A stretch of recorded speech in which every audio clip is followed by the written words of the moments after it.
జై గురుదేవ్. ఈరోజు కిషోర యోగ సాధన శిబిరంలో భాగంగా 5వ రోజు తరగతిలో భాగంగా క్రీడాయోగం మరియు ప్రాణాయామ సాధన చేసినటువంటి సాధకులు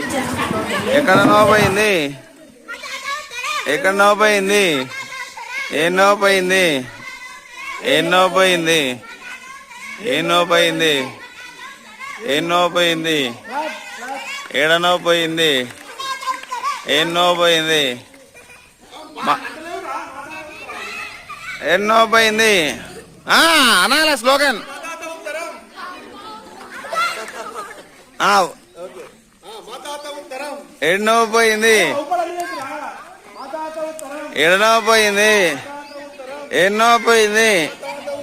ఎన్నో పోయింది ఎన్నో పోయింది